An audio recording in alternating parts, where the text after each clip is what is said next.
Hi, philosophers. Welcome to week 5. We're entering epistemology and this question of knowledge sources. Where does our knowledge come from?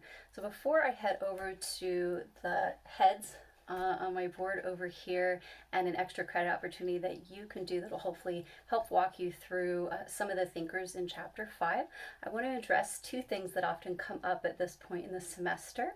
One being that the syllabus can be really overwhelming and all the choices that you have to make are very overwhelming in this class. And then the second being that it seems as if there's no right answer, which can be liberating, but also can be a little frustrating as well. So to the first piece, this syllabus can be very overwhelming, and a lot of the assignments can be overwhelming in the sense that there's a lot of options, right? So I'm not telling you exactly what to write on, and I'm not telling you where to go and how to get there. I'm giving you many different questions that you can undertake, and then you have to figure out which one is best for you, which chapter to pull from, and which thinkers or theories you want to use. So there's a lot of choices before you even begin to write these essays and to do the work for even the discussion. Right, so even the discussion posts, you have to only do one thread, right? One post and one reply, but there are multiple to choose from, right? So all these choices can seem really overwhelming if you're very used to classes where there's one assignment, everybody does it exactly the same, and I'm expecting all the same answers. So that's not this class. This class, the critical reflection part, actually comes in you choosing what questions, what topics are important to you, and then figuring out which thinkers or theories you want to argue from, right? And which ones you want to entertain objections from. So there's that piece. So hopefully you can kind of get over the overwhelmingness of all of the choices that you have to make, and then actually embrace that. And the other piece of that is looking at the digging deeper extra credit. So maybe the quizzes and the weekly homeworks are not your thing, or you miss a week, right? That's what those digging deeper reflections are for. You don't necessarily even need the textbook to do a lot of those extra credit reflections or the extra credits that I'm often offering in the announcements, right? So there's other ways in which you can engage as a philosopher in this class. So keep that in mind. If you miss a quiz or do bad in a quiz or homework, use that digging deeper. You can turn it in all the way until Thanksgiving, but I'd encourage you to do some now to give your grade that padding that it might need once other grades start to come in and accumulate, or in case you miss something, okay? The other piece is that about, definitely by midterm, but about now even, folks come to me saying, well, there's no right answer in this class, right? You can make an argument for any of these things. And to that I say yes and no, right? Yes, you can make an argument, right, for God, against God, right, for an ultimate reality or for a materialism, right? So there's arguments out there on all sides. And as long as you're making a good argument with reasons, right, that's what I'm looking for. Now to the larger question about, is there, right, a right answer or not, that is itself, right, an epistemological question. But there's also, the idea that you can get something incorrect. You can interpret a thinker or a theory incorrect. So there are wrong answers in the sense that you might be, right, interpreting Plato incorrectly, and I might have to help you there. But you're right if you think that I'm not looking for one single answer from everybody, and I don't want them all to be the same, because hopefully we have a bunch of different perspectives out there. So it's a yes and no, and to whether or not there's right answers in this class. All right, I want to shift over to something that's in the digging deeper extra credit. I usually do this in class and have people kind of go around and explain, which position from chapter 5 on knowledge sources they most connect with, right? And can you give a kind of visual argument for where knowledge comes from based on a thinker or a tradition? So I'm going to go through some of those. You can find it this little head cutout, or you can do your own under digging deeper, and then you can turn it in, do your own visual representation of one of the thinkers or traditions, and turn that into the digging deeper extra credit for 1%. So that kind of works out about the same amount as a quiz or a homework. So if you'd rather do that, or you want some padding, you can do any of those things. So this is just one example. It also goes along with, you'll see under this week and some of the subsequent weeks, I have charts that kind of get all of the information from the chapter on some of the main thinkers really consolidated for you. So if you're going back to write an essay, you might be able to pull from that, right? I'm not going to tell you exactly where some of the quotes are from. You would have to mine Mitchell for your own quotes, but this at least puts a lot of the thinkers in the same place for you. All right, so we're going to start with the Western tradition, and the problem of mind-body dualism is going to come up in many of these thinkers. So this idea that there is a known that is outside of us, the world that's outside of us, and then our mind, which is not the same thing as our brain for many of these thinkers, and this problem of how do we come to have knowledge of a world, right, that is separate from our mind. So that's what they're addressing. Descartes, right, really gets the ball rolling, at least in terms of Enlightenment thought, with his cogito argument, I think, therefore I am. And he comes to be known as kind of one of the founding thinkers of rationalism. So I don't have a lot drawing, I have a lot of words. You can do your own drawings. I'm not somebody who visualizes in this way, but for those of you who are, this might be a really helpful kind of exercise. So I have for René Descartes, right, and rationalism, this idea that, right, we don't trust anything on the outside, our sensory information. It's not that that's not information and that we can't have knowledge about the world, right? It's not even that we don't trust that that world exists, but real knowledge comes from, for Descartes, innate ideas, right? So things like the idea of God, math, morality, it's all prior to sensory experience. It's innate, and it's put there by God, right? Who again is not part of that extended world, right, is apart from that, but is also the source of our innate ideas. Right? So that's Descartes and rationalism. So if you really connect with this idea that we have some knowledge, right, whether it's of math, morality, God, right, any other kind of innate ideas that's already within us prior to, right, entering into the world, then you might be a rationalist.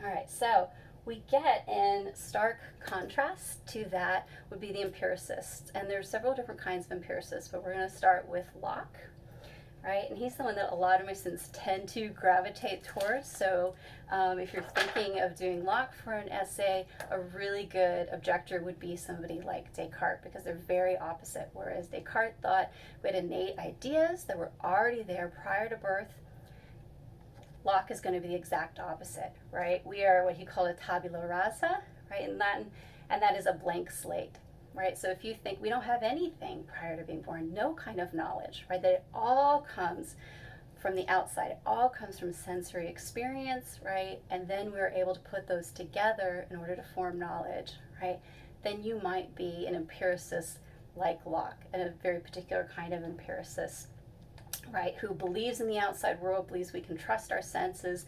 Now, maybe our senses don't always lead us, right, to knowledge, right, to the way the world actually is, but then we converse with other people, we compare experiences, sensory experiences, and we use our imagination to put those things together, right? So things, what he calls primary qualities of solidity, extension, figure, mobility, right? We can trust all of that, and we might have slightly different secondary qualities within our minds of color, right, for example, or texture, and so that accounts for why what I think of as blue might be different from what you think of as blue, but we are both experiencing that there is something out there in the world that's projecting something that we can commonly call blue, right, even if the exact idea is a little bit different, right?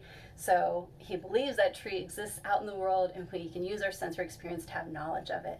He believes that, you know, there's a hot stove, right, out there, and we need to touch it and experience that it's hot, to know, right, through experience about things like causality. And that's going to be different from somebody like Kant, who's going to come later. If you think we're a blank slate, right, then Locke might be your guy. All right, so I'm going to move on to some of the more complicated empiricists. One which would be Berkeley, and there's a digging deeper short little kind of cartoon video that you might find interesting. He's a little bit out there, not as out there as Hume is going to be, but he's a little bit out there. And he is going to extend that empiricist project even further and to say, yes, we can only trust our experiences, but he thinks those experiences are of ideas themselves, and those ideas are only within the mind. He does not think we can prove a world outside. So we've got nothing out here, nothing outside of that head. He thinks it's all within, right, perception, right? We can only perceive the idea itself, right? Nothing in it itself. We can't prove that outside world, right? So there I have the tree within his mind, right? Because that's all he can truly trust. Now, why do any of us exist at all, or how can we prove any of us exist? For Berkeley, right, he's going to be a believer and say, well, because God is the ultimate mind that is always perceiving, right? So because God perceives us and perceives all, right, then all exists. So he's kind of the classic, if a tree falls in a forest and nobody is there to hear it, does it make a sound? It wouldn't for Berkeley, right? Unless there is a being that's always perceiving, okay? So if we go to sleep, we're not perceiving something, it doesn't exist. There needs to be a higher being in order for those things to exist. So that's another form of empiricism. If you want to get more precise, it's called subjective idealism. Right, you want to get more radical, you can go to David Hume, who is kind of our resident atheist in the textbook. He come up a little bit, I think, in chapter 4, and he plays a bigger role. You can dig deeper into him in chapter 5.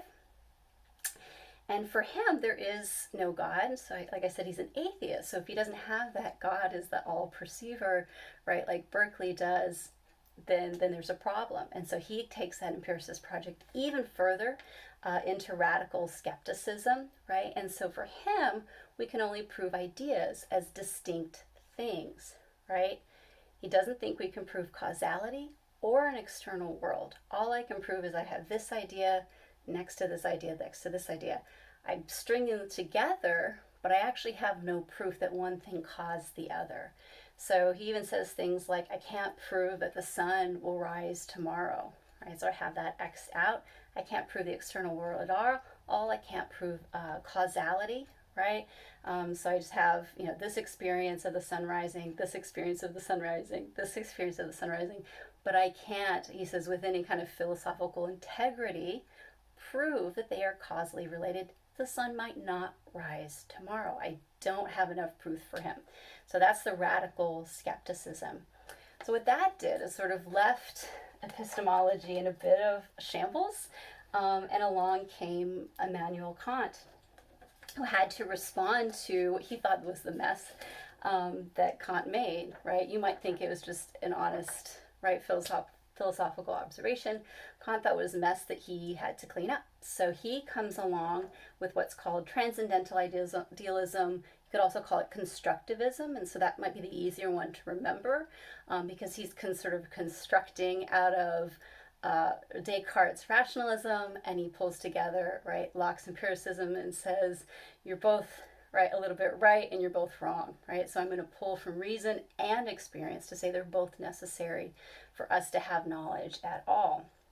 So for Kant, he thought, right, that the world out there, right, the world as it is, we don't experience it in the raw. We can't experience the world as it is always filtered through what he called categories of the mind, okay? So the noumena, the world as it is, that's why we have a really even worse drawn tree than my other trees. So you can't experience the tree as it truly is. You do experience that there's something there, right? And it goes through these categories of the mind. You might think of them as almost computer programs, right? So like the ones and zeros, the data comes in, but you need a program that's already there, that's already hardwired within your mind to make sense of it. So it goes through things like quantity, quality, relation, modality, right? So this idea, particularly relation, modality, that there is causality. He thinks that's not something we necessarily learn just through pure experience. We actually already have the idea of causality within our mind. He also thinks the same thing about morality when we get to the chapter on ethics, right? So once it gets filtered through those categories, we finally experience what he calls the phenomena. Okay, so if you don't think we can experience the world in the raw, right, as it really is, but that we have these kind of computer programs, if you will, already built into us, right, then you might be a Kantian, okay? I want to now give you another option completely. So all of these guys, right, are playing within the same kind of Western playing field of that mind-body dualism where I'm the knower and the known is the separate thing, okay? It's also very individualistic, right? So you have all these individuals trying to figure out how we can know anything in common at all. And once you get outside of the West, right, as the chapter points out, particularly in the East, but also when you look at certain African philosophical traditions and peoples of the Americas, you get this rejection of the knower, right, separate from the known. So if you wanted to do a little extra credit where you reject all this completely and do something else, right, you could do something like Taoism or from West Africa or from the Americas, a different kind of representation. For Taoism in particular, right, there is this idea that words are images, right? That's not how we get any kind of experience, right? So even this idea of using our reason, our rationality, right, and using words to get to truth or to knowledge, even that gets in the way. So for Taoism, it is intuition, it is direct experience that does that, particularly grounded in the present experience of nature. Within certain West African philosophical traditions, as she points out, it's praxis. And so I have a very, very crudely drawn idea of sort of all these people coming together in community. I'll hold it a little bit closer. So that's where knowledge is found. It's found in praxis and community, and all that operating within nature. So there's not quite that divide between knower and known, between human and nature. And then in the peoples of the Americas, particularly in this chapter, it talks a little bit about sort of medicine men, medicine women, and this idea of mystery and ritual, right, as the way we pass on knowledge.